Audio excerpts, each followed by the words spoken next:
Public ಲಿಂಕ್ಸ್ನ ಎಲ್ಲ ವೀಕ್ಷಕರಿಗೂ ನಮಸ್ಕಾರ. ನಾನು ನಿಮ್ಮ ಪ್ರೀತಿಯ ಚೈತನ್ಯ ಕೊಟ್ಟಾರಿ. ಇವತ್ತು ನಮ್ಮ ಪಬ್ಲಿಕ್ ಲಿಂಕ್ಸ್ ಜೊತೆ ಮಾತಾಡ್ಲಿಕ್ಕೆ ಯಾರಿದ್ದಾರೆ ಅಂತ ಹೇಳಿದ್ರೆ, ಕನ್ನಡ ಇಂಡಸ್ಟ್ರಿಯಲ್ಲೇ ತನ್ನದೇ ಆಗಿರುವಂತಹ ವ್ಯಕ್ತಿತ್ವ, ತನ್ನದೇ ಆಗಿರುವಂತಹ ನಟನೆ ಮೂಲಕ ಮೋಡಿ ಮಾಡಿರುವಂತಹ ನಟ ಇವರು ಅಂತ ಹೇಳ್ಬೋದು.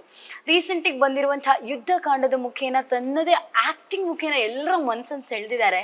ಯುದ್ಧಕಾಂಡ ಸಕ್ಸಸ್ ನಂತರ ಇವತ್ತು ನಮ್ಮ ಜೊತೆ ಸಿಕ್ಕಿದ್ದಾರೆ ನಮ್ಮೆಲ್ಲರ ಪ್ರೀತಿಯ ಅಜಯ್ ಸರ್. ಬನ್ನಿ ಅವ್ರ ಜೊತೆ ಮಾತಾಡೋಣ. ಹಾಯ್ ಸರ್, ಮೊದಲೇ ಕಾರ್ಯಕ್ರಮಕ್ಕೆ ಸ್ವಾಗತ. ಹೇಗಿದ್ದೀರಾ? Fine, super. ಎಸ್ ಸರ್, ನಾನು ಮೊದಲೇ ಹೇಳಿದ ಯುದ್ಧಕಾಂಡ ಸಕ್ಸಸ್ ನಂತರ ನಮ್ಮ ಜೊತೆ ಸಿಕ್ಕಿದ್ದಾರೆ. ಇದೀಗ ರಾಧೆಯ ಟೀಸರ್ ಮುಖೇನ ಮೋಡಿ ಮಾಡೇ ಆಗಿದೆ. ಏನು ಹೇಳ್ತೀರಾ ಸರ್ ರಾಧೆಯ ಬಗ್ಗೆ? Radha is one more wonderful film ನನ್ನ ಕರಿಯರ್ ಜರ್ನಿನಲ್ಲಿ. ಯಾವತ್ತೂ ಮಾಡದಿರ್ತಕ್ಕಂಥ ಒಂದು ಆ ಥರದ್ದೊಂದು ಶೇಡ್ ಪರ್ಫಾರ್ಮೆನ್ಸ್ ಯಾವತ್ತೂ ಸಿಕ್ಕಿರಲಿಲ್ಲ. ಆಡಿಯನ್ಸಿಗೆ ಒಂದು ಹಬ್ಬ ಥರದ್ದು ಇರುತ್ತೆ. ಆ್ಯಂಡ್ ಪರ್ಸ್ನಲಿ ನನಗೂ ಕೂಡ ವರ್ಕ್ ಮಾಡಬೇಕಾದ್ರೆ ಒಂದು ಸ್ಯಾಟಿಸ್ಫ್ಯಾಕ್ಷನ್ ಅಂತ ಕೊಟ್ಟಿರ್ತಕ್ಕಂಥದ್ದು. ಒಬ್ಬ ಆರ್ಟಿಸ್ಟಿಗೆ ಕ್ಯಾಮ್ರಾ ಮುಂದೆ ನಾವೇನೋ ಮಾಡ್ತಾ ಇದ್ದೀವಿ, ನನ್ನ ಒಳಗಡೆ ಇರ್ತಕ್ಕಂಥ ಒಂದು ಪೊಟೆನ್ಷಿಯಲ್, ಒಂದು ಕ್ಯಾಲಿಬರ್ ತೋರಿಸೋಂಥ ಒಂದು ಅವಕಾಶ. ಒಂದು ಚಿಕ್ಕ ಮಗು ಒಂದು ತುಂಬ ಹಠ ಮಾಡಿ ಒಂದು ಆಟ ಸಾಮಾನು ಸಿಕ್ಕಿರುತ್ತಲ್ಲ, ಹಾಗೆ ಭಾಳ ದಿನದಿಂದ ಒಂದು ಪರ್ಫಾರ್ಮ್ ಮಾಡಬೇಕನ್ನೋ ಒಂದು ಆಸೆ ಏನಿತ್ತು, ಐ ಥಿಂಕ್ ರಾಧೆಯ ಮುಖಾಂತರ ಅದು ಈಡೇರಿದೆ. So it's one very special film in my career. Teaser ನೋಡಿದಾಗ ರಾಧೆಯದ್ ನಾವು ಒಂಥರ ಸೈಕೋಪಾತ್ ಥರ ಕಾಣ್ತೀರ ನಮಗೆ. ಜೈಲಲ್ಲಿ ಆಗಿರ್ಬೋದು, ಕೆಲವೊಂದು ಅದರಲ್ಲೂ ಲವ್ ಇದೆ, ಎಮೋಷನ್ಸ್ ಇದೆ, ಸಸ್ಪೆನ್ಸ್ ಇದೆ, ಥ್ರಿಲ್ಲಿಂಗ್ ಇದೆ, ಎಲ್ಲನೂ ಜಾನರ್ ನಮಗೆ ಕಾಣುತ್ತೆ ಟೀಸರಲ್ಲಿ ಅಲ್ವಾ? ಸೊ ನಿಮ್ಮ ಕಿರಿಯಲ್ಲೇ ನೀವು ಹೇಳಿದಾಗೆ ಮೊದಲಿನ ಟೈಮ್ ಈ ರೀತಿಯಂತಹ ಜಾನರಲ್ಲಿ ಮಾಡ್ತಾ ಇರುವಂಥದ್ದು ಎಷ್ಟು ನಿಮಗೆ ಚಾಲೆಂಜ್ ಅಂತ ಹೇಳಿ ಅನಿಸಿತ್ತು ಸರ್? ಚಾಲೆಂಜ್ ಡೆಫಿನೆಟ್ಲಿ ಅನಿಸಿಲ್ಲ. ಅಂದರೆ ತುಂಬ ಖುಷಿಪಟ್ಟು ತುಂಬ ಆಸೆಯಿಂದ ಮಾಡಿರ್ತಕ್ಕಂಥ ಸಿನಿಮಾ ಇದು. ಬಹಳ ವರ್ಷಗಳಿಂದ ನಾನು ಹೇಳಿದ್ನಲ್ಲ, ಅದು ಒಂದು ತುಡಿತಾ ಇತ್ತು, ಒಂದು ಎಕ್ಸ್ಟ್ರಾರ್ಡಿನರಿ ಪರ್ಫಾರ್ಮೆನ್ಸ್ ಕೊಡಬೇಕು. ಒಂದು ನನ್ನೊಳಗಡೆ as an actor, as a performer ಒಂದು ಫೈರ್ ಏನಿರುತ್ತಲ್ಲ, that I have to bust out. ಆಡಿಯನ್ಸಿಗೆ ಕೂಡ ಗೊತ್ತಾಗಬೇಕು, ಹೌದು ನಮ್ಮ ಕನ್ನಡದಲ್ಲಿ ಈ ಥರದ ಆರ್ಟಿಸ್ಟ್ಗಳಿದ್ದಾರೆ, ಈ ಥರದ ಕಥೆಗಳು ಬರೀತಾರೆ, ಈ ಥರದ ಕ್ಯಾರೆಕ್ಟರೈಸೇಷನ್ಸ್ ಕೂಡ ಬರೀತಾರೆ. ಸೊ ಆ ಒಂದು ಖುಷಿ ಒಳಗಡೆ ಒಂದು ಸ್ಯಾಟಿಸ್ಫ್ಯಾಕ್ಷನಿಂದ ಆ್ಯಕ್ಟ್ ಮಾಡಿರ್ತಕ್ಕಂಥದ್ದು. ಐ ಥಿಂಕ್ ಎಲ್ಲೂ ಕೂಡ ಚಾಲೆಂಜ್ ಅಂತ ನನಗೇನು ಅನಿಸಿಲ್ಲ. ಅದು ಒಳಗಡೆ to be frank I was very relaxed. Okay, Yuddhakanda cinema ನೋಡಿದಾಗ ನಮ್ಗೆಲ್ರಿಗೂ ಕೂಡ ಹುಡುಗ ಅಂತ ಇದ್ರೆ ಈ ರೀತಿ ಹುಡುಗ ಇರಬೇಕು, ಇಷ್ಟು ಹ್ಯಾಂಡ್ಸಮ್ ಅಂತ ಹೇಳಿ ಅನ್ಸಿದ್ದಿದೆ ತುಂಬ ಹುಡುಗಿರಿಗೆ, ಆಯ್ತಾ? ಸೊ ಈ ಸಿನಿಮಾದಲ್ಲಿ ಅಪ್ಪ ಈ ರೀತಿನೂ ಇಡ್ತಾರ ಹುಡುಗರು ಅಂತ ಹೇಳಿ ಅನ್ಸಿದ್ದಿದೆ. ಈ ಪಾತ್ರ, ಈ ಸೈಕೋ ಕ್ಯಾರೆಕ್ಟರ್ ಬಗ್ಗೆ ಏನು ಹೇಳ್ತೀರಾ? ನಿಮಗೆ ಟೀಸರ್ ನೋಡಿದಾಗ ಅಥವಾ ಬೇರೆ ಯಾವುದೇ ನಾಳೆ ಬರುವಂಥ ತುಣುಕುಗಳಲ್ಲಿ ನಿಮಗೆ ಅನಿಸುತ್ತೆ, of course very brutal character, very psych ಇರೋಂಥ ಒಂದು ಕ್ಯಾರೆಕ್ಟರ್, ಆ್ಯಂಡ್ ಸಾಕಷ್ಟು ಬ್ಲಡ್ ಶೆಡ್ ಇದೆ. But it's all for emotions. ಒಂದು ತಾಯಿಗಾಗಿರ್ಬೋದು, ತಂಗಿಗಾಗಿರ್ಬೋದು, ಹೆಂಡತಿಗಾಗಿರ್ಬೋದು, ಬಹಳಷ್ಟು ಹಿಂದೆ ಮನಸ್ಸಿಗೆ ನಾಟುವಂಥದ್ದು ಅಥವಾ ನಿಮ್ಮ ಹೃದಯನ ಕಿವುಚೋ ಅಂಥ ಸಾಕಷ್ಟು ಎಮೋಷ್ನಲ್ ವಿಚಾರಗಳಿದ್ದಾವೆ. ಸಿನಿಮಾನಲ್ಲಿ ನೀವು ಅವ್ನು ಮಾಡುವಂಥ ಆ ಬ್ರೂಟ್ಯಾಲಿಟಿನ ನೋಡಿದಾಗ ದಿಸ್ ಇಸ್ ರೈಟ್, ಇದು ಮಾಡ್ತಿರೋದು ಒಳ್ಳೆಯದೇ, ಈ ಜಾಗದಲ್ಲಿ ನಾನಾಗಿದ್ದರೆ ನಾನು ಇದನ್ನೇ ಮಾಡ್ತಾ ಇದ್ದೆ, ನನಗೂ ಅವಕಾಶ ಕೊಟ್ಟರೆ ನಾನು ಹಿಂಗೆ ಹೊಡಿತೀನಿ ಅನ್ನೋ ಒಂದು ಫೀಲ್ ಬರುತ್ತೆ. ಆ್ಯಂಡ್ ನನ್ನ ಇಮೇಜ್ ಇಲ್ಲಿವರೆಗೂ ಏನಿದೆಯಲ್ಲ, ಅದು ಒಳ್ಳೆ ಹುಡುಗ ಅನ್ನೋವಂಥದ್ದು, ಆ ಒಳ್ಳೆ ಹುಡುಗ ಎಷ್ಟು ದಿನ ಅಂತ ಸುಮ್ಮನೆ ಇರ್ತಾನೆ, ಒಂದಿನ he has to bust out, trigger ಆಗೇ ಆಗ್ತಾನೆ. ಸೊ ಆ ಜಸ್ಟಿಫಿಕೇಶನ್ ನಿಮಗೆ ಇಂತಲ್ಲಿ ಸಿಗುತ್ತೆ. ಈ ಸೈಕೋ ಕ್ಯಾರೆಕ್ಟರ್ ನೀವು ಅವಾಗಲೇ ಹೇಳಿದಾಗೆ ತುಂಬ ರಕ್ತಪಾತ ಇರುತ್ತೆ, ಅದೆಲ್ಲ ಒಂದು ಕಡೆ ಆದರೆ ಈ ಸೈಕೋಗೂ ಒಂದು ಬ್ಯೂಟಿಫುಲ್ ಆಗಿರುವಂಥ ಲವ್ ಆಗುತ್ತೆ ಅಂತ ಈ ಸಿನಿಮಾದಲ್ಲಿ. ನಂಗೆ ಗೊತ್ತಿದೆ ತುಂಬ ಹೇಳಲ್ಲ ನೀವು ಅಂತ ಹೇಳಿ, ಆದರೂ ಏನು ಸರ್ ಇದ್ರದ್ದು ಲವ್ ಸ್ಟೋರಿ ಅಂತ? ಅಲ್ಲ, ಅಜಯ್ ಇದಾನಂತಂದ್ರೆ there has to be a love story. ಅದು ಕೃಷ್ಣ ಅಂತ ಹೆಸರಲ್ಲೇ ಇದೆ ಅಲ್ವಾ ಸರ್? ಹಾಂ, ಆಬ್ವಿಯಸ್ಲಿ. ನಾನು ಅದಕ್ಕೆ ಅಂದರೆ ಜನ ನನ್ನ ಅದರಿಂದನೇ ಇಷ್ಟಪಟ್ಟಿರ್ತಕ್ಕಂಥದ್ದು, ನನ್ನಿಂದ ಅದು ಎಕ್ಸ್ಪೆಕ್ಟೇಷನ್ಸ್ ಅನ್ನೋದು ಇರುತ್ತೆ. ನಾವು ಇವಾಗ ಏನೇ ನಮ್ಮ ಒಂದು ಇಮೇಜ್ ಅಥವಾ ಒಂದು ಎಕ್ಸ್ಪೆಕ್ಟೇಷನ್ಸ್ ಆಡಿಯನ್ಸ್ ನಮ್ಮಿಂದ ಏನಿಟ್ಟಿರ್ತಾರೆ ಅದನ್ನು ನಾವು ಕೇಟರ್ ಮಾಡಲೇಬೇಕು. ಅದನ್ನು ಬಿಟ್ಟು ನಾವು ಬೇರೆ ಏನೂ ಮಾಡೋಕ್ಕಾಗಲ್ಲ. ಈಗ ನಾವು ಒಂದು ಏನೋ ಊಟ ಬಡಿಸ್ತಾ ಇದೀವಿ ಅಂದರೆ ಮೇನ್ ಡಿಶ್ ಅದಿರುತ್ತೆ, ರೊಮ್ಯಾನ್ಸ್ ಆಗಲಿ ಪ್ರೀತಿ ಆಗಲಿ, that is the main dish. But ಅದರ ಸುತ್ತಮುತ್ತ ಅಲಂಕರಿಸಿರ್ತಕ್ಕಂಥ ಸೈಡ್ ಡಿಶಸ್ ಏನಿದೆಯಲ್ಲ ಅದು ಸ್ವಲ್ಪ ವಿಭಿನ್ನವಾಗಿದೆ. There is one wonderful beautiful love story. Okay, ನಿಮಗೆ ಫಸ್ಟ್ ಟೈಮ್ ನೀವು ಪೇರಾಗಿ ಸೋನಲ್ ಜೊತೆ ಮಾಡ್ತಾ ಇದ್ರಿ, ಅದರ ಎಕ್ಸ್ಪೀರಿಯನ್ಸ್ ಯಾವ ರೀತಿ ಇದೆ sir? Wonderful experience with Sonal. To be honest, ಅವ್ರ ಬಗ್ಗೆ ಹೇಳಲೇಬೇಕು, ಬಹಳ professional artist, very good actor, ಕ್ಯಾರೆಕ್ಟರ್ನ ತುಂಬ ಚೆನ್ನಾಗಿ ಅರ್ಥ ಮಾಡಿಕೊಂಡು ವರ್ಕ್ ಮಾಡ್ತಾರೆ. And me as an actor ನಾನು ಎದುರುಗಡೆ ಇರ್ತಕ್ಕಂಥ ಆರ್ಟಿಸ್ಟನ್ನು ಕೂಡ ಪರ್ಫಾರ್ಮ್ ಮಾಡಬೇಕು ಅಂತ ನಾನು ಬಯಸ್ತೀನಿ. ನಾನು ಎಷ್ಟೋ ಕಡೆ ಹೇಳಿದ್ದೀನಿ ಅದನ್ನು. More of heroine, more off star ನನಗೆ ಆ್ಯಕ್ಟರ್ಸ್ ಎದುರುಗಡೆ ಇರಬೇಕು ಅನ್ನೋದು ನನಗೆ ಒಂದು ಭಾವನೆ. ಬಿಕಾಸ್ ನಾನು ಕೂಡ ಎಲ್ಲೂ ಹೀರೋ ಆಗಿ ನಿಂತ್ಕೊಂಡು ಅಥವಾ ಸ್ಟಾರಾಗಿ ನಿಂತ್ಕೊಂಡು ಕ್ಯಾಮ್ರಾ ಮುಂದೆ ಆ್ಯಕ್ಟ್ ಮಾಡಲ್ಲ. ಅದು ಬೇರೆ, ಅದು ಸಿನಿಮಾ ಗೆದ್ದಾದ್ಮೇಲೆ ಫ್ಲಾಪು ಸಕ್ಸಸ್ ಅದಕ್ಕೆ ಸಂಬಂಧಪಟ್ಟಿರ್ತಕ್ಕಂಥದ್ದು. ಬಟ್ ಕ್ಯಾಮ್ರಾ ಮುಂದೆ I am A directors actor. ಆ ಪಾತ್ರ ಆಗಿರ್ತೀನಿ, ಆ ರೈಟಿಂಗಿಗೆ ಜಸ್ಟಿಫಿಕೇಷನ್ ಕೊಡಬೇಕು. ಸೊ ಅದೇ ನಿಟ್ಟಿನಲ್ಲಿ ಸೋನಾಲ್ ಕೂಡ ಅದೇ ಥರ ಅರ್ಥ ಮಾಡ್ಕೊಂಡು she was a very good co actor. Radheya ಅಂತ ಬಂದಾಗ ನಾವು ಡೈರೆಕ್ಟರ್ ಸರ್ ಹತ್ರ ಮಾತಾಡ್ತಿದ್ದಾಗ ಅವ್ರು ಹೇಳಿರೋದು, ರಾಧೆಯ ಅಂತ ಬಂದಾಗ ಕರ್ಣನ ಇನ್ನೊಂದು ಹೆಸರೇ ರಾಧೆಯ ಅಂತ ಹೇಳಿ. ಸೊ ಕರ್ಣ ಅಂತ ಬಂದಾಗ ನಮ್ಗೆ ಎಲ್ರಿಗೂ ಕೂಡ ಗೊತ್ತಿದೆ ಸರ್, ಪ್ರತಿಯೊಂದನ್ನು ಕೂಡ ದಾನ ಮಾಡ್ತಾನೆ, ಎಲ್ರಿಗೂ ಕೂಡ ಹೆಲ್ಪಿಂಗ್ ನೇಚರ್ ಇರುವಂಥವನು ಕರ್ಣ ಅಂತ ಹೇಳಿ. ಮಹಾಭಾರತದ ಕರ್ಣ ಅಂತ ಬಂದಾಗ ನಮ್ಮ ರಾಧೆಯದ ಕರ್ಣ ಯಾವ ರೀತಿ ಇದ್ದಾರೆ ಅಂತ ಹೇಳಿ. ಕರ್ಣನ ಮೂಲ ಅಂಶ ಬಂದು ಅವ್ನು ಸ್ವಾರ್ಥಿ ಅಲ್ಲ. ಅಂದರೆ ತನಗೆ ತಾನು ಬಯಸೋದಕ್ಕಿಂತ ಮುಂಚೆ ಅಥವಾ ಅದಕ್ಕಿಂತ ಜಾಸ್ತಿ ಬೇರೆಯವರಿಗೆ ಒಬ್ಬ ಫ್ರೆಂಡ್ ಆಗಿರ್ಬೋದು, ಅವನು ತನ್ನ ಲೈಫಲ್ಲಿ ಏನೇ ಹೆಲ್ಪ್ ಮಾಡಿದ್ರೆ ಅದೊಂದು ಋಣ ಭಾವನೆ ಇರುತ್ತೆ. ತಾಯಿ ಬಗ್ಗೆ ಋಣ ಭಾವನೆ, ತಂಗಿ ಬಗ್ಗೆ ಋಣ ಭಾವನೆ, ತನ್ನ ಹೆಂಡತಿ ಬಗ್ಗೆ ಋಣ ಭಾವನೆ ಇರುತ್ತಲ್ಲ. ಸೊ ಅದು ಕರ್ಣನ ಸ್ಪೆಷಾಲಿಟಿ. ಯಾರೆಲ್ಲ ಲೈಫ್ ಏನು ಹೆಲ್ಪ್ ಮಾಡಿರ್ತಾರೆ, ಈಗ ಬೇಡದಿರೋ ಟೈಮಲ್ಲಿ ಅಥವಾ ಸಕ್ಸಸ್ ಇದ್ದಾಗ ಎಲ್ಲರೂ ಜೊತೆಗಿರೋದು ಬೇರೆ, ಸರಿಯಾದ ಟೈಮಲ್ಲಿ, ಅಂದರೆ ಈಗ ನಾವು ಹೇಳ್ತೀವಲ್ಲ, friend in need is A friend in deed ಅನ್ನೋ ಥರ. So Karna is a good friend. ಯಾರೆಲ್ಲ ಹೆಲ್ಪ್ ಮಾಡಿರ್ತಾರೆ ಇನ್ ಟೈಮಲ್ಲಿ, ಇನ್ ರಿಟರ್ನ್ ಅವರಿಗೆ ಆ ಋಣ ತೀರಿಸ್ಬೇಕು ಅನ್ನೋದು ಒಂದು ಕ್ಯಾರೆಕ್ಟರ್. ಸೊ ಇಲ್ಲಿ ರಾಧೆಯ ಕೂಡ ಕೆಲವೊಂದು sacrifices for family, for relation, so ಅದರಲ್ಲಿ ತುಂಬ ಶ್ರೇಷ್ಠವಾಗಿ ಎದ್ದು ನಿಲ್ತಾನೆ. ಸೊ ಹಾಗಾಗಿ ರಾಧೆಯ. ಓಕೆ, ನೀವು ಅವಾಗಲೇ ಹೇಳಿದಾಗೆ ಯಾವುದೋ ಒಂದು ಮನುಷ್ಯ ಟ್ರಿಗರ್ ಆಗಬೇಕು ಅಂತಿದ್ರೆ ಏನಾದರೂ ಒಂದು ವಿಷಯ ಇರಲೇಬೇಕು. ಅದರಲ್ಲಿ ರಾಧೆಯ ಕೂಡ ಏನದು ವಿಷಯ, ಯಾಕೆ ರಾಧೆಯ ಹಾಗೆ ಸೈಕೋ ಆಗ್ತಾರೆ, ಏನು ಕಾರಣ ಅಂತ? ಅದು ಬ್ರಾಟಪ್ ಕ್ವಾಲಿಟಿ. ಎಲ್ರಿಗೂ ಅಂದರೆ ಹುಟ್ಟುಗುಣ ಅಂತ ಒಂದಿರುತ್ತಲ್ಲ, ಸೊ ಅದು ರಾಧೆಯನ್ನ ಹುಟ್ಟುಗುಣ ಅಷ್ಟೇ. ಅದು ಸೊಸೈಟಿನಲ್ಲಿ ಒಬ್ಬ ಹೀರೋ ಅವನು, ಅಂದರೆ ನೋಡೋದಕ್ಕೆ ಬೇರೆಯವ್ರಿಗೆ ವಿಲನ್ನಾಗಿ ಕಾಣಿಸ್ತಾನೆ, ಬೇರೆಯವ್ರಿಗೆ ಕೆಟ್ಟವನ್ನಾಗಿ ಕಾಣಿಸ್ಬೋದು, but for the society he is a hero. Ultimately hero ಅಂದರೆ ಯಾರು ಹೇಳಿ, ಬಂದು ಅಂದರೆ for the right thing, right ಕಾಸಿಗೆ ಎದೆ ತಟ್ಕೊಂಡು ಸುಳ್ಳಿಗೆ ತಲೆ ಬಾಗದೆ, ಮೋಸಕ್ಕೆ ತಲೆ ಬಾಗದೆ, ಸತ್ಯಕ್ಕೆ ಬಂದು ನಿಲ್ತಾನಲ್ಲ, he is a true hero. So I say Radhe is a true hero. True hero. Okay, Ajay sir ಮಾಡಿರೋ ತುಂಬ ಸಿನಿಮಾಗಳು ಮಾಡಿದ್ದೀರಾ ಸರ್. ಎಲ್ಲ ಸಿನಿಮಾಗಳಿಗೆ ಕಂಪೇರ್ ಮಾಡಿದರೆ ರಾಧೆಯ ಸಿನಿಮಾ ಆಗಿರ್ಬೋದು, ಕ್ಯಾರೆಕ್ಟರ್ ವೈಸ್ ನೋಡೋದಾದರೆ ಎಷ್ಟು ಸ್ಪೆಷಲ್ ಆಗಿದೆ ನಿಮಗೆ ಅನ್ನುವಂಥದ್ದು? ಎಷ್ಟು ಸ್ಪೆಷಲ್ ಅಂತ ಹೇಳೋದು ಕಷ್ಟ ಆಗುತ್ತೆ. Of course it is A very special film. Definitely stand out ಆಗುತ್ತೆ. ನಾನು ಇಷ್ಟು ಕ್ಯಾರೆಕ್ಟರ್ಸ್ ಮಾಡಿದ್ದೀನಲ್ಲ, ಇದರಲ್ಲಿ ಒನ್ ಸ್ಪೆಷಲ್ ಸ್ಟ್ಯಾಂಡ್ ಔಟ್, ಅಂದರೆ ಯಾರಿಗಾದರೂ ಅನಿಸುತ್ತೆ ಓಕೆ ಇದೆಲ್ಲ ಒಂದು ಜಾನ್ರನಲ್ಲಿದೆ, ಇದೊಂಚೂರು ಹೊರತುಪಡಿಸಿ ಬೇರೆ ಇದೆ ಅನ್ನೋದು ಒಂದು ಬೇರೆ ಒಂದು ಸ್ಥಾನ ಇದೆ. ಬಟ್ ಎಷ್ಟು ಮಟ್ಟಕ್ಕೆ ಸ್ಪೆಷಲ್ಲು ಅದು ಹೇಳೋದು ಕಷ್ಟ ಆಗುತ್ತೆ. ಬಿಕಾಸ್ ಎಲ್ಲ ಕ್ಯಾರೆಕ್ಟರ್ಸ್ನು ಅಷ್ಟೇ ಪ್ರೀತಿಸಿ ಅಷ್ಟೇ ಜಸ್ಟಿಫಿಕೇಷನ್ ಕೊಟ್ಟು ಮಾಡಿದ್ದೀನಿ. ಬಟ್ ಇದೊಂದು ಸ್ವಲ್ಪ ಜಾಸ್ತಿ ಸ್ಯಾಟಿಸ್ಫ್ಯಾಕ್ಷನ್ ಕೊಟ್ಟಂಥ ಕ್ಯಾರೆಕ್ಟರ್, ಬೇರಿನ ಕ್ಯಾಮ್ರಾ ಮುಂದೆ ರಿಯಲ್ ಪರ್ಫಾರ್ಮೆನ್ಸ್ ಮಾಡೋದಕ್ಕೆ ಒಂದು ಅವಕಾಶ ಅನ್ನೋದು ಸಿಕ್ಕಿದೆ. ವೇದ್ ಸರ್ ಇದ್ದಿದ್ದು ಮೊದಲಿನೇ ಸಿನಿಮಾ, ಎಲ್ಲ ಒಂದು ಆ್ಯಕ್ಟರಿಗಾಗಿರ್ಬೋದು, ಆ್ಯಕ್ಟ್ರೆಸ್ಗಾಗಿ ಇರುತ್ತೆ. ಮೊದಲಿನ ಡೈರೆಕ್ಟ್ ಮಾಡ್ತಾ ಇರುವಂತಹ ಸಿನಿಮಾ, ಹೆದರಿಕೆ ಅಂತ ಇರೋದಕ್ಕಿಂತ ಕೂಡ ಫೇಮ್ ಇದ್ದ ಡೈರೆಕ್ಟರ್ ಜೊತೆ ಸಿನಿಮಾ ಮಾಡಿದ್ರೆ ಇನ್ನೂ ಜಾಸ್ತಿ ರೀಚ್ ಆಗ್ಬೋದು ಅನ್ನುವಂಥದ್ದು ಕೆಲವ್ರ ತಲೆಯಲ್ಲಿ ಇರುತ್ತೆ. ಇವರು ಹೊಸೊಬ್ರು ಸರ್, ಯಾವ ರೀತಿ ಅವರನ್ನು ಸ್ವೀಕರಿಸಿದ್ರಿ ನೀವು ಅನ್ನುವಂಥದ್ದು? ಇಲ್ಲ, ನನಗೆ ಹಾಗೇನು ಇಲ್ಲಪ್ಪ. ಹೊಸೊಬ್ರು ಹಳೊಬ್ರು, ಇಟ್ಸ್ ಆಲ್ ಫಾಲ್ಸ್ ಥಾಟ್. ಯಾವತ್ತೋ ಒಂದಿನ ನಾವು ಹೊಸೊಬ್ರು ಆಗಿದ್ವಲ್ಲ, ಎಕ್ಸಾಕ್ಟ್ಲಿ ಹೊಸೊಬ್ರಾಗಿದ್ದಾಗಲೇ ಮೆಚ್ಚಿದ್ರಲ್ಲ ಜನ.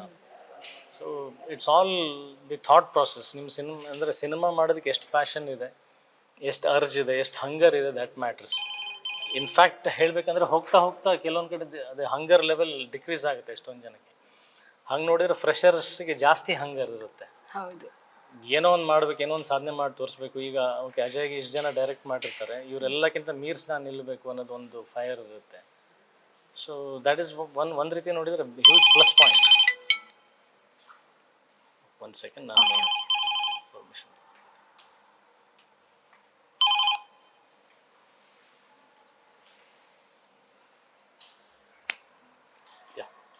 ಓಕೆ, ಆಯ್ತಾ ಸರ್? ನೀವೇನು ಹೇಳ್ತಾ ಇದ್ರಿ? ಅಲ್ಲಲ್ಲ, ದಟ್ ಈಸ್ ಒನ್ ಪ್ಲಸ್, ಒಂದು huge plus point working with ಅಂದರೆ ಹೊಸ ಡೈರೆಕ್ಟರ್ ಜೊತೆಗೆ. ಆ್ಯಂಡ್ ನನಗೆ ಇದು ವೇದ್ ಗುರು ಅವರೇನು ನಿನ್ನೆ ಮೊನ್ನೆ ಪರಿಚಯ ಇರತಕ್ಕಂಥದ್ದಲ್ಲ, ಸುಮಾರು ವರ್ಷಗಳಿಂದ ಒಡನಾಟ ಇದೆ. ಅವ್ರ ಮೇಕಿಂಗ್ ಸ್ಕಿಲ್ಸ್ ನನಗೆ ಗೊತ್ತಿದೆ. ಆ್ಯಂಡ್ ಅವ್ರು ವರ್ಕ್ ಮಾಡಿರೋದು ಹಿಸ್ಟ್ರಿ ಏನಿದೆಯಲ್ಲ ಅದು ತುಂಬ ದೊಡ್ಡದಾಗಿದೆ. ಏನು ಅಂದರೆ ಹೊಸಬ್ರು ಅಂದ ಕೂಡಲೇ ಏನು ಕಲಿದೇ ಬಂದಿರ್ತಕ್ಕಂಥವ್ರಲ್ಲ, ಎಲ್ಲ ಆಯಾಮಗಳಲ್ಲಿ ರೈಟಿಂಗಲ್ಲಿ ಆಗಿರ್ಬೋದು, ಡೈರೆಕ್ಷನ್ ವೈಸ್, ಪ್ರೊಡಕ್ಷನ್ ವೈಸ್ ಎಲ್ಲನೂ ತಿಳ್ಕೊಂಡು ಬಂದಿರತಕ್ಕಂಥ ವ್ಯಕ್ತಿ. ಆಮೇಲೆ ನೀವು ಮಾತಾಡ್ತಾ ಅವ್ರ ಜೊತೆ ಒಂದು ಕಮ್ಯುನಿಕೇಷನ್ ಆದಾಗ ಗೊತ್ತಾಗ್ಬಿಡುತ್ತಲ್ಲ ವ್ಯಕ್ತಿ. ಸೊ ಅದ್ರ ಮೇಲೆ ಇಷ್ಟು ವರ್ಷದಿಂದ ಪರಿಚಯ ಇರೋದ್ರಿಂದ of course there was very huge confidence. Sir ಹತ್ರ ಮಾತಾಡ್ತಿದಾಗ ಅವ್ರು ಹೇಳಿದ್ದು, ನನ್ನ ಕತೆ ಹೇಳಿದ ತಕ್ಷಣ ಅಜಯ್ ಅವರು ಓಕೆ ಅಂತ ಹೇಳಿದ್ರು ಅಂತ ಹೇಳಿ. ಏನಿತ್ತು ಸರ್ ನೀವು ಕತೆ ಕೇಳಿದ ತಕ್ಷಣ ವಾವ್ ನಾನು ಈ ಸಿನಿಮಾ ಮಾಡಬೇಕು? ಇವಾಗ ಎಲ್ರಿಗೂ ಹಂಗೆ ಇರುತ್ತಲ್ಲ, ಒಬ್ಬ ಆಕ್ಟರ್ ಅಂತ ಬಂದಾಗ ನನಗೂ ಈ ರೀತಿ ಸಿನಿಮಾ ಮಾಡಬೇಕು ಅಂತ ಹೇಳಿದ್ರೆ ಕತೆನೇ ಚೆನ್ನಾಗಿರ್ಬೇಕು. ನೀವು ಫಸ್ಟ್ ಕತೆ ಕೇಳಿದಾಗಲೇ ವಾವ್ ನಾನೇ ಮಾಡ್ತೇನೆ ಚೆನ್ನಾಗಿದೆ ಅಂತ ಹೇಳಿದ್ರಂತೆ. ಏನ್ ನಿಮ್ಗೆ ಇಷ್ಟ ಫಸ್ಟ್ ಥಿಂಗ್ ಯಾವಾಗಲೂ ನೋಡೋದು ಕನೆಕ್ಟಿವಿಟಿ. ನಾನು ಸಿನಿಮಾ ನೋಡ್ಬೇಕು ಸಾರಿ ಕಥೆ ಕೇಳಬೇಕಾದ್ರೆ ಈ ಸಿನಿಮಾ ನಾನು ಆ್ಯಕ್ಟ್ ಮಾಡಿದರೆ ಹೆಂಗಿರುತ್ತೆ ಅಥವಾ ಇವು ಕಥೆಯೊಳಗೆ ಹೆಂಗಿದ್ದಾರೆ ಅದನ್ನು ನೋಡಲ್ಲ ನಾನು. ವೆರಿ ಬ್ಲ್ಯಾಂಕ್ ಸ್ಪೇಸಲ್ಲಿ ನಾವು ಏನೂ ಗೊತ್ತಿಲ್ಲದೆ ಒಂದು ಥಿಯೇಟ್ರಿಗೆ ಹೋಗಿ ಸಿನಿಮಾ ನೋಡ್ತೀವಿ ಗೊತ್ತಾ, ನಮಗೇನು ಕಥೆ ಗೊತ್ತಿರಲ್ಲ, ಅದ್ರ ಬಗ್ಗೆ ಹಿಂದೆ ಮುಂದೆ ಏನೂ ಗೊತ್ತಿರಲ್ಲ, ಒಂದು ಎಕ್ಸ್ಪೆಕ್ಟೇಷನ್ಸ್ ಇಲ್ಲದೆ ನಾವು ಕೂತ್ಕೊಂಡು ಸಿನಿಮಾ ನೋಡ್ತೀವಿ ಗೊತ್ತಾ.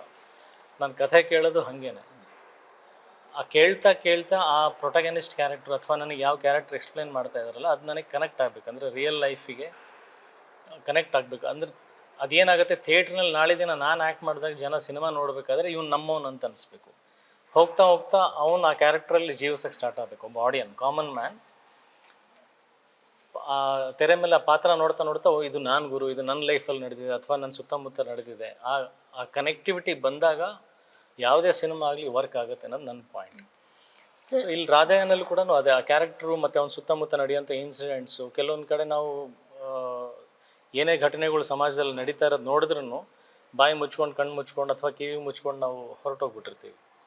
ಬಟ್ ಇಲ್ಲಿ in front of the camera ಅದನ್ನು ಎದುರಿಸೋವಂಥದ್ದಾಗಲಿ ಅಥವಾ ಸಮಾಜಕ್ಕೆ ಅದನ್ನು ಪ್ರೇರೇಪಿಸೋಂಥದ್ದಾಗಲಿ, ಇನ್ಸ್ಪೈರ್ ಮಾಡುವಂಥ ಅವಕಾಶಗಳು ಇಲ್ಲಿರುತ್ತಲ್ಲ. So that is what made me to choose Radhe. Okay, love story ಅಂತ ಬಂದಾಗ ಇವಾಗ ತುಂಬಾ ಲವ್ ಸ್ಟೋರಿಗಳಲ್ಲಿ ಸಿನಿಮಾ ಬಂದಿದೆ ಸರ್. ಇವಾಗ ಲವ್ ಸ್ಟೋರಿಗಳಲ್ಲಿ ಟ್ರೆಂಡ್ ಲವ್ ಸ್ಟೋರಿ ಅಂತ ಹೇಳಿದ್ರೆ ಜೆನ್ಜಿ ಲವ್ ಸ್ಟೋರಿಗಳು. ಓಕೆ, ಈ ಸಿನಿಮಾದಲ್ಲೂ ಅದೇ ರೀತಿ ಜೆನ್ಜಿ ಲವ್ ಸ್ಟೋರಿಗಳು ಏನಾದ್ರು ಇದೆಯಾ? ಜೆನ್ಜಿ ಲವ್ ಸ್ಟೋರಿ ಅಂತ ಹೇಳಿದ್ರೆ ಜೆನ್ಜಿ ಕಿಡ್ಸ್ಗಳು ಗೊತ್ತಿದೆಲ್ಲ ಸರ್, 1996 ಇಂದ 2012 ತನಕ ಸರ್ ಜೆನ್ಜಿ ಕಿಡ್ಗಳು ಇರ್ತಾವಲ್ಲ, ಈಗ ನಾವೆಲ್ಲ ಜೆನ್ಜಿ ಕಿಡ್ಗಳು ಯಾವ ರೀತಿ ಇರುತ್ತೆ? ಹೌದಾ ಸರ್? 2003 ಅಲ್ಲಿ ಹುಟ್ಟಿದ್ದು ನಾನು ಸರ್. ಇಲ್ಲ, ಓಕೆ, ಈ ಸಿನಿಮಾದಲ್ಲ? ಇಲ್ಲ, ಆನ್ ಸ್ಕ್ರೀನ್ ಹುಟ್ಟಿದ್ದು ನಾನು 2003 ಅಲ್ಲೇ. ಅಲ್ಲಿಂದನೇ ಲವ್ ಮಾಡಕ್ಕೆ ಸ್ಟಾರ್ಟ್ ಮಾಡಿದ್ದು. ಅದಕ್ಕೂ ಮುಂಚೆ ಯಾವ ಲವ್ ಮಾಡೇ ಇಲ್ಲ. ಸರ್ ನಿಮ್ಗೂ ಗೊತ್ತಿರಬಹುದು ಜೆನ್ಜಿ ಲವ್ ಸ್ಟೋರಿ. ಈಗ ಜೆನ್ಜಿ ಲವ್ ಸ್ಟೋರಿಗಳು ಯಾವ ರೀತಿ ಇದೆ ಅಂತ ಹೇಳಿದ್ರೆ, ಇವಾಗ ರೆಡ್ ಫ್ಲಾಗು, ಬ್ಲೂ ಫ್ಲಾಗು ಎಲ್ಲ ಇದೆ. ನಿಮ್ಗೆ ಗೊತ್ತಿದ್ಯಾ ಇಲ್ವಾ ಅಂತ ಗೊತ್ತಿಲ್ಲ ನನಗೆ ಅದು. ಓಕೆ, ಇದ್ರಲ್ಲಿ ಜೆನ್ಜಿ ಲವ್ ಸ್ಟೋರಿ ಹಂಗಾದ್ರೆ ಇಲ್ಲ. ಜೆನ್ಜಿ ಲವ್ ಸ್ಟೋರಿ ಅಂತ ಹೇಳಿದ್ರೆ ಹೆಂಗ್ ಗೊತ್ತಾ ಸರ್? ಜೆನ್ಜಿ ಲವ್ ಸ್ಟೋರಿಗಳ ಯಾವ ರೀತಿ ಇರುತ್ತೆ ಅಂತ ಹೇಳಿದ್ರೆ, ರೆಡ್ ಫ್ಲಾಗ್ ಅಂತ ಹೇಳಿದ್ರೆ ಒಂಥರ ಡೇಂಜರ್ ತರ, ಜಸ್ಟ್ ಒಂದ್ಸರ್ತಿ ಸೆಂಟರ್ ಆಫ್ ಅಟ್ರಾಕ್ಷನ್ ಆಗುತ್ತೆ, ಜಸ್ಟ್ ಹಾಯ್ ಬಾಯ್ ತರ ಅಷ್ಟೇ ಮಾಡ್ಕೊಂಡು ಹೋಗೋದು, ಅವತ್ತಿಂದ ಅವತ್ತಿಗೆ ಅಂತ ಹೇಳಿ, ಆಯ್ತಾ. ಬ್ಲೂ ಫ್ಲಾಗ್ ಅಂತ ಹೇಳಿದ್ರೆ ಲಾಸ್ಟ್ ತನಕ ನಾವು ಜೊತೆಗಿರ್ತೇವೆ ಹಾಗೆಲ್ಲ ಪ್ರಾಮಿಸ್ ಎಲ್ಲ ಮಾಡ್ಕೊಂಡಿರೋದು. ಸೊ ಇದ್ರಲ್ಲಿ ಯಾವ ರೀತಿ ಇದೆ? ಅದ್ ಮುಂಚೆ ಇರ್ಲಿಲ್ವಾ? ಮುಂಚೆ ಬೇರೆ ರೀತಿ ಇತ್ತು, ಇವಾಗ ನಾವು ಜೆನ್ಜಿ ಕಿಡ್ಗಳು ಬೇರೆ ರೀತಿ ಪೋಟ್ರೆ ಮಾಡಿದ್ವಿ. ಓಕೆ, ಈಗೇನಾಗಿದೆ ಅಂದ್ರೆ ದೇ ಕೇಪಬಲ್ ಆಫ್ ಎಕ್ಸ್ಪ್ರೆಸಿಂಗ್ ಅಷ್ಟೇ. ಅಂದ್ರೆ ಮೋಡ್ ಆಫ್ ಸೋಷಿಯಲ್ ಮೀಡಿಯಾ ಇರೋದ್ರಿಂದ, ಕಮ್ಯುನಿಕೇಶನ್ ವಿಧಾನಗಳು ಡೆವಲಪ್ ಆಗಿರೋದ್ರಿಂದ you are able to express it. But ಪ್ರೀತಿ ಅನ್ನೋ ಭಾವನೆ ಏನಿದೆಯಲ್ಲ ಅದು ಯಾವತ್ತಿಗೂ ಒಂದೇನೆ, ಅದು ಶಾಶ್ವತ, ಯಾವತ್ತೂ ಚೇಂಜ್ ಆಗಲ್ಲ. ಇದು ಜೆನ್ಜಿ ಲವ್. ಇದರಲ್ಲಿ ಜೆನ್ಜಿ ಲವ್ ಕೂಡ ತೋರ್ಸತ್ತೆ. Okay, what is pure love ಅನ್ನೋದು, what is true red flag, what is true blue flag ಅನ್ನೋದು ತೋರ್ಸತ್ತೆ. ಇದ್ರಲ್ಲಿ ಎರಡು ಫ್ಲಾಗು ಇದೆ ಹಂಗಾದ್ರೆ. ಯಾವ ಫ್ಲಾಗ್ ಒಳ್ಳೇದಂತ ತೋರ್ಸತ್ತೆ. ಸರ್ ನೀವು ಅಜಯ್ ಸರ್ ಅಂತ ಬಂದಾಗ, ಕೃಷ್ಣ ಎಲ್ರಿಗೂ ಗೊತ್ತಿದೆ ಲವ್ ಸ್ಟೋರಿಯಲ್ಲಿ ಲವ್ ಮಾಡೋದ್ರಲ್ಲಿ ತುಂಬಾನೇ ಫೇಮಸ್ ಅಂತ ಹೇಳಿ. ನೀವು ಮಾಡಿರುವಂತಹ ಇಷ್ಟು ಸಿನಿಮಾಗಳಿಗೆ ಕಂಪೇರ್ ಮಾಡಿದ್ರೆ ಇದರಲ್ಲಿ ಲವ್ ಸ್ಟೋರಿ ಅನ್ನುವಂಥದ್ದು ಎಷ್ಟು ಡಿಫ್ರೆಂಟ್ ಆಗಿದೆ ಅಂದರೆ, ನಿಮ್ಮ ಕ್ಯಾರೆಕ್ಟರ್ ತುಂಬ ಡಿಫ್ರೆಂಟ್ ಆಗಿದೆ ಇದರಲ್ಲಿ ಅಲ್ವಾ? ಸೊ ಕಂಪೇರ್ ಮಾಡಿದರೆ ಯಾವ ರೀತಿ ಅಂತ ಹೇಳಿ. ಪ್ರೀತಿ ಅನ್ನೋದು ಯಾವಾಗಲೂ ಡಿಫ್ರೆಂಟ್ ಹೆಂಗಿದೆ ಅಂತ ಹೇಳೋದು ಭಾಳ ಕಷ್ಟ ಆಗುತ್ತೆ. It is always 1 to 1. ಅಂದರೆ ನಿಮಗೆ ಸರಿಯಾದ ಮ್ಯಾಚ್ ಸಿಗಬೇಕು ಯಾವಾಗಲೂ. Whether it is gen Z or gens A B C D A to Z whatever, perfect match ಸಿಗೋವರೆಗೂ ಅದು red flag blue flag whatever ಅದು ನಡೀತಾ ಇರುತ್ತೆ. Until unless there is a stop. Okay ಇವಳು ನನ್ನ ಸಂಗಾತಿ, ಇವಳು ನನ್ನ ಕರೆಕ್ಟಾಗಿ ಅರ್ಥ ಮಾಡ್ಕೊಳ್ತಾರೆ, ಆಮೇಲೆ ವೇವ್ ಲೆಂತ್ ಮ್ಯಾಚ್ ಆಗುವಂಥದ್ದು. So you will see a perfect wave length match here. ರಾಧೆಯಲ್ಲಿ ನಿಮ್ಗೆ ಅನ್ಸುತ್ತೆ ಓಕೆ ಒಂದು ಎಕ್ಸಾಂಪ್ಲರಿ ಲವ್ ಸ್ಟೋರಿ ಅಂತ ಅನ್ಸುತ್ತೆ. ನವೆಂಬರ್ 21 ರಾಧೆಯ ಸಿನಿಮಾ ರಾಜ್ಯಾದ್ಯಂತ ಬಿಡುಗಡೆ ಆಗ್ತಾ ಇದೆ ಸರ್. ಇವಾಗ 21ಗೆ ತುಂಬ ಸಿನಿಮಾಗಳು, ಒಂದು 4-5 ಸಿನಿಮಾಗಳು ರಿಲೀಸ್ ಆಗ್ತಾ ಇದೆ. ಎಲ್ರಿಗೊಂದು ಪ್ರಶ್ನೆ ಇರುತ್ತೆ, ಯಾಕೆ ನಾವು ಥಿಯೇಟ್ರಿಗೆ ಬಂದೇ ರಾಧೆಯ ಸಿನಿಮಾ ನೋಡಬೇಕು, ಏನಿದೆ ಸ್ಪೆಷಾಲಿಟಿ ಅನ್ನುವಂಥದ್ದು. ಅಜಯ್ ಸರ್ ಹೇಳಬೇಕು ಅಂತಿದ್ರೆ ಏನಿದೆ ಸರ್ ನಿಮ್ಮ ಈ ಸಿನಿಮಾದಲ್ಲಿ ಸ್ಪೆಷಾಲಿಟಿ, ಯಾಕೆ ಎಲ್ಲರೂ ಥಿಯೇಟ್ರಿಗೆ ಬಂದು ಸಿನಿಮಾ ನೋಡಬೇಕು ಅಂತ ಹೇಳಿ? ಇಲ್ಲಿ ನಾನು ಜನ್ಸಿಗೆ ಬರ್ತೀನಿ. ಹಾಂ, ಇಲ್ಲಿ ಜನಕ್ಕೆ ನಾವು ಹೇಳೋ ಅವಶ್ಯಕತೆ ಇಲ್ಲ. ಅಂದರೆ ನಮ್ಮ ವರ್ಡ್ಸ್ ಮೂಲಕ ಪದೇ ಪದೇ ಸ್ಟ್ರೆಸ್ ಮಾಡಿ ಈ ಸಿನಿಮಾ ಚೆನ್ನಾಗಿದೆ, ಈ ಕಾರಣಕ್ಕೆ ನೋಡಿ, ಈ ಕಾರಣಕ್ಕೆ ನೋಡಿ ಅಂತ ಹೇಳೋ ಅವಶ್ಯಕತೆ ಇಲ್ಲ ಜನ್ಸಿಗೆ. ಅವ್ರಿಗೆ ನಾವು ಮಾತಾಡ್ತಿದ್ದೀವಲ್ಲ, ನಾನು ಮಾತಾಡಬೇಕಾದ್ರೆ ಎಷ್ಟು ಸೆನ್ಸಿಬಲ್ ಆಗಿ ಮಾತಾಡ್ತಿದ್ದೀನಿ, ಡೈರೆಕ್ಟ್ರಿಗೆ ಎಷ್ಟು ಕಾನ್ಫಿಡೆನ್ಸ್ ಇದೆ ಅವ್ರ ಇಂಟರ್ವ್ಯೂಗಳಲ್ಲಿ, ಆಮೇಲೆ ನಾವು ಬಿಡೋವಂಥ ತುಣುಕುಗಳು ಏನಿದೆಯಲ್ಲ, ಸಾಂಗ್ ಆಗಿರ್ಬೋದು, ಟೀಸರ್ ಆಗಿರ್ಬೋದು, ಟ್ರೈಲರ್ ಆಗಿರ್ಬೋದು, ಎಲ್ಲೋ ಒಂದು ಕಡೆ ಗೊತ್ತಿಲ್ಲದೆ ಒಂದು ಹಿಡನ್ ಡೆಫಿನೇಷನ್ ಕೊಡುತ್ತೆ ಅದಕ್ಕೆ, ಈ ಪಿಕ್ಚರ್ ನಾವು ನೋಡಬೇಕು ನೋಡಬಾರ್ದು ಅನ್ನೋದು. ನಾವು ಆನೆಸ್ಟ್ಲಿ ಪ್ರಯತ್ನ ಮಾಡಿದ್ದೀವಿ, with all hard work, all honesty, all efforts ಆಗಿ ಒಂದು ಒಳ್ಳೆ ಸಿನಿಮಾ ಮಾಡಿದ್ದೀವಿ. ಸಿನಿಮಾ ಯಾಕೆ ನೋಡಬೇಕು, ಯಾಕೆ ನೋಡಬಾರ್ದು, ನಾವು ಬಿಡೋ ತುಣುಕುಗಳಲ್ಲಿ ಅವರೇ ಡಿಸೈಡ್ ಮಾಡಲಿ. ನಮ್ಮ ಹೋಪ್ಸ್, ನಮ್ಮ ಕಾನ್ಫಿಡೆನ್ಸ್ ಈ ಸಿನಿಮಾ ಗೆಲ್ಲತ್ತೆ ಅಷ್ಟೇ. ಓಕೆ ಸರ್, ನಿಮಗೆ ಡೈರೆಕ್ಟ್ ಮಾಡಿ ಕೂಡ ಗೊತ್ತಿದೆ, ಸಿನಿಮಾನ ಪ್ರೊಡ್ಯೂಸ್ ಮಾಡಿ ಕೂಡ ಗೊತ್ತಿದೆ, ಯುದ್ಧಕಾಂಡದಲ್ಲಿ ನೋಡಿದ್ದೇವೆ. ನೀವು ಅನುಭವಿಸಿರುವಂತಹ ಒಂದು ಪ್ರಾಬ್ಲಮ್ಸ್ ಏನು ಅಂತ ಇದ್ರೆ ಥಿಯೇಟರ್ ಪ್ರಾಬ್ಲಮ್ ಅದು. ಸೊ ನಿಮ್ಮ ವೇದ್ ಗುರು ಸರ್ಗೆ ಒಂದು ಕಿವಿ ಮಾತು ಹೇಳಬೇಕು ಈ ಸಿನಿಮಾದಲ್ಲಿ ಅಂತಿದ್ರೆ ಏನು ಹೇಳ್ತೀರಾ? ಮೀನ್ ರಿಲೀಸಿಂಗ್ ಟೈಮಲ್ಲಿ ಅಂತ ಹೇಳಿದ್ರೆ ನೀವು ಪಟ್ಟಿರುವಂತಹ ಕಷ್ಟ ಇನ್ನೊಬ್ರು ಪಡಬಾರ್ದು ಅಂತ ಇದ್ರೆ ಏನು ಹೇಳ್ತೀರಾ ಅವರಿಗೆ ಅಂತ ಹೇಳಿ? ಥಿಯೇಟ್ರ್ ಪ್ರಾಬ್ಲಮ್ ಆಡಿಯನ್ಸ್ ಕಡೆಯಿಂದ ಇಲ್ಲ. ಅಫ್ಕೋರ್ಸ್ ನಾನು ಒಪ್ಕೊಳ್ತೀನಿ, ಕೆಲವೊಂದು ಮಲ್ಟಿಪ್ಲೆಕ್ಸಸ್ಗಳಲ್ಲಿ ತಾರತಮ್ಯ ಅನ್ನೋದು ನಡೆಯುತ್ತೆ, ಬಿಕಾಸ್ ಅವ್ರದ್ದೇ ಆದಂಥ ಕೆಲವೊಂದು ರಿಸ್ಕ್ ಫ್ಯಾಕ್ಟರ್ಸ್ ಅನ್ನೋದಿದೆ. ಟಿಕೆಟ್ ಪ್ರೈಸಿಂಗ್ನಲ್ಲಾಗಿರ್ಬೋದು, ಸಾವಿರಾರು ಕಾರಣಗಳಿದ್ದಾವೆ ಫ್ರಮ್ ದಿ ಮಲ್ಟಿಪ್ಲೆಕ್ಸಸ್ ಥಿಯೇಟ್ರ್ ಕೆಲವೊಂದು ಕಡೆ. ಬಟ್ ಅದರ್ವೈಸ್ ಫಿಲ್ಮ್ ಮೇಕರ್ಸಿಗೆ ಮತ್ತು ಆಡಿಯನ್ಸಿಗೆ ಈ ಥಿಯೇಟ್ರ್ ಸಮಸ್ಯೆ ಅನ್ನೋದು ಯಾವತ್ತೂ ಇಲ್ಲ. ಇನ್ಫ್ಯಾಕ್ಟ್ ಹೇಳಬೇಕಂದ್ರೆ ಯುದ್ಧಕಾಂಡ ಸಿನಿಮಾಕ್ಕೂ ಮುಂಚೆ ಈ ಇಡೀ ವರ್ಷ ಯಾವ ಸಿನಿಮಾ ಓಪನಿಂಗ್ ತೊಗೊಂಡಿರಲಿಲ್ಲ, ಯಾವ ಸಿನಿಮಾಗೂ ಏನು ಆರೆಂಜ್ ಆಗಲಿ ರೆಡ್ ಫೀಲಿಂಗ್ಸ್ ಆಗಲಿ ಬಂದಿರಲಿಲ್ಲ. Yuddhakanda was surprising. ಅಲ್ಲಿಂದ ಒಂದು ಫ್ಲೋ ಅನ್ನೋದು ಸ್ಟಾರ್ಟ್ ಆಯಿತು. So I don't see any fear. Audience ಯಾವಾಗಲೂ ಥಿಯೇಟ್ರಿಗೆ ಬಂದು ನೋಡೋದಕ್ಕೆ ರೆಡಿ ಇದ್ದಾರೆ. Right channel, right distributors, right arrangements of theatre list timings ಆಗಬೇಕಷ್ಟೇ through distributors. Yes, thank you. November 21ಕ್ಕೆ ರಾಜ್ಯಾದ್ಯಂತ ರಾಧೆಯ ರಿಲೀಸ್ ಆಗ್ತಿದೆ. ಆಲ್ ದಿ ವೆರಿ ಬೆಸ್ಟ್ ಅಂತ ಹೇಳ್ತಾ ಮತ್ತೊಮ್ಮೆ ಟ್ರೇಲರ್ ರಿಲೀಸ್ ಆದಮೇಲೆ ಮತ್ತೊಮ್ಮೆ ಸಿಕ್ಕುವ. ಆಯ್ತಾ? ಎಸ್, ಕೇಳಿದ್ರಲ್ಲ ವೀಕ್ಷಕರು, ಇದು ನಮ್ಮೆಲ್ಲರ ಪ್ರೀತಿಯ ಕೃಷ್ಣ ಅಲಿಯಾಸ್ ಅಜಯ್ ಸರ್ ಹೊರಡಿರುವಂಥ ಮಾತಿದಾಗಿತ್ತು.